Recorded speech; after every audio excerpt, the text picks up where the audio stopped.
everyone. I'm Alex Sitke, and I'm so pleased to present the Mind, Body, and Soul Wellness Retreat, which is being held virtually this year on April the 17th, right after March break, when you all need a bit of a rest.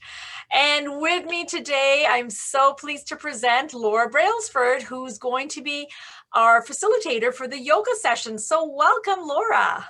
Hi, Malik. Thank you so much for having me. I'm so excited for the event. I'm just really grateful to be able to take part, and you always throw amazing events, so I'm just so grateful. Thank you so much. Oh, well, it's I that needs to thank you. So maybe just for our audience, let them know a little bit about yourself and, your experience with yoga teachings and practice.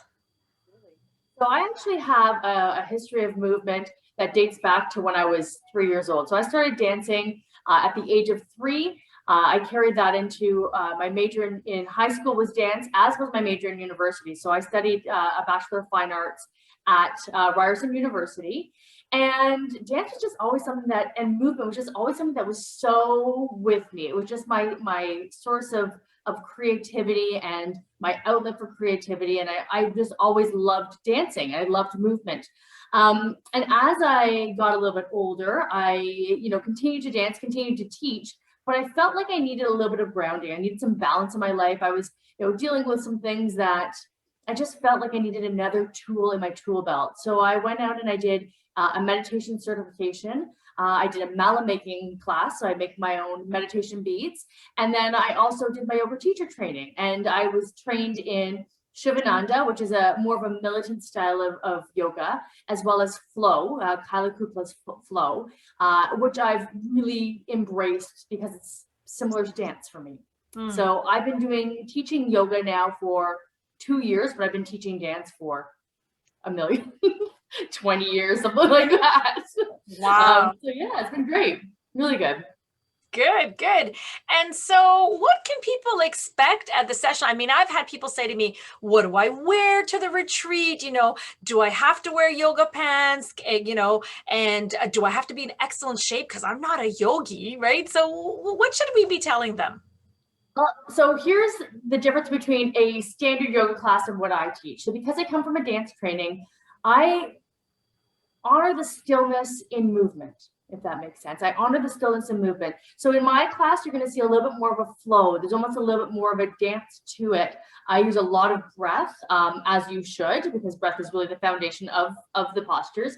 But I don't tend to stay in a posture for too long. So yes, dress comfortably, but it doesn't have to be yoga clothing, because some people aren't comfortable in yoga clothing. That completely defeats the purpose, right? But dress in something where you can move, even if it's track pants, even if it's just something that allows a little bit of a flow. With my class, what you're going to expect is moving through a series of postures with movement behind it. So even in the held postures, there's breath, there's a little bit of momentum and flow through the body. And you'll often see I do sort of vinyasa flows as part of my practice, because I like the idea of breathing and moving with the breath and really having almost like a liquidity to it as well.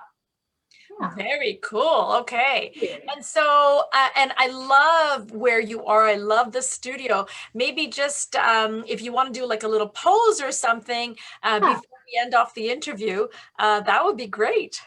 Sure. So I'm going to step back to my mat. This is my home yoga space. I'm very blessed to have been able to create this. And prior to COVID, I was teaching some in-person classes here, but that has all changed. So now we do the virtual world, right?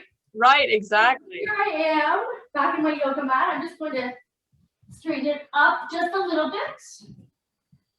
So this is what we call mountain posture. I just want to make sure you can see me okay. Yeah, so you're great. Mountain posture. And you'll see in class, I tend to move through it. I really like to feel it out. So I'm grounding down through my feet, and I'm in a bit of a wider stance right now. I'm going to inhale and then exhale. I really like when we breathe to really release that negative air, or that stagnant air, let's say. So inhale and exhale through heart center. We're going to inhale one more time and exhale through heart center. I always start my class with this breath work, and I say, take a moment to really center into your core, center into your body, and set your intentions for the day. How do you want your day to unfold? And that's where we start and that's where we end. So one of my favorite postures and one of my favorite sequences is the warrior series. And I always like to put a lot of movement into that. So I say, let's start at the front of our mat. And we're going to stand tall in mountain posture at the front of our mat. We're going to inhale. And on the exhale, we're going to take our left foot and step it back. So here's warrior one. My hands are down by my side. I'm going to reach up, inhale. And I'm going to position myself, arms overhead for warrior one. I'm going to inhale. And on the exhale, I'm going to move to warrior two. So you see the fluidity, the flow into it. There's nothing that's wrong or right. It is how the body moves. I'm going to inhale. And I'm going to exhale. Inhale. And exhale. We are powerful in our movement. We're powerful in our postures. It's all coming from the inner strength. And exhale. That's a little bit of the flow that I move through in my warrior series. And as I mentioned before, I love that series because you can do so much with it. You can add in some beautiful hip openers and, you know, it doesn't have to be complicated. It's what feels good in the body. It's so important to feel good doing yoga. Well, I, for one, can't wait to take your session. I feel already relaxed. I was breathing in and out as you were doing those moves. And I just wanted to thank you once again for sharing your time and your expertise with us, Laura, because I think people are in for a real treat. Thank you. I appreciate that. As I said, I'm so grateful to be here and just to share and you know, maybe bring more people to the yoga platform because I really think there's something for everyone there. Absolutely. And we need all that self-care, especially during this time.